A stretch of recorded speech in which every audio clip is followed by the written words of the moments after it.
Veľmi dôležité bude, ako zachytajú brankári. Ja len pripomeniem, že aj prvé semifinále malo jasného favorita a ten prehral práve po samostatný nájazd. Výborne! Janko Vašákyta, prvý samostatný nájazd.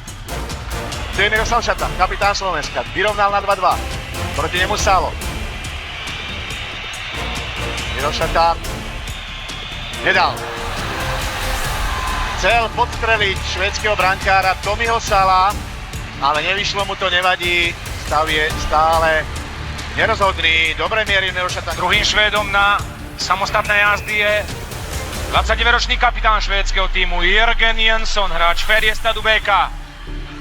Výborne! Tentokrát ľavý betón. Peter Bondra, držíme ti všetci palce, celé Slovensko.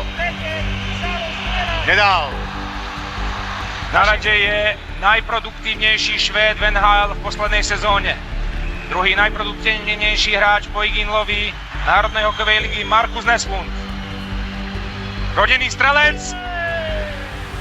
Teraz Jan Lašák vynikajúco, už som vykrikol za vás. Zsigmund Pálffy bude tretím slovenským chlapcom z tej našej Janošikovskej družiny, ktorý pôjde na samostatný nájazd. Už by sa patrilo, aby niekto dal gól. A Zsigmund ho zatiaľ na šampionáte nedal.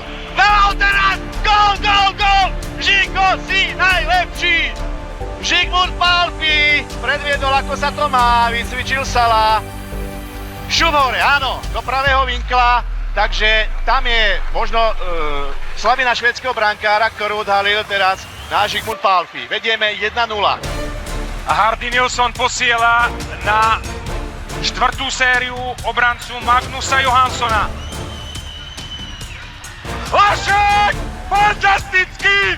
Jano chytil aj štvrtý nájazd. Teraz, ak dáme gól, postúpime do finále majstrovstiev sveta. Teraz alebo niekde Richard Lindner.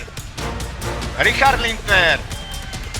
Náš najproduktívnejší obranca. A rozbieha sa trenčiansky rodák. Ríško, nech ti to vyjde. Dala gól! Sme vo finále! Sme vo finále! Rusko, Slovensko. Sobota 11.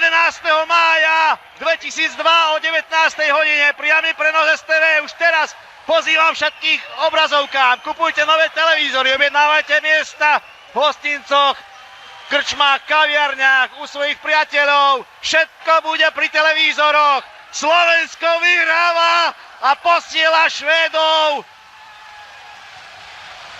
do boja o tretie miesto.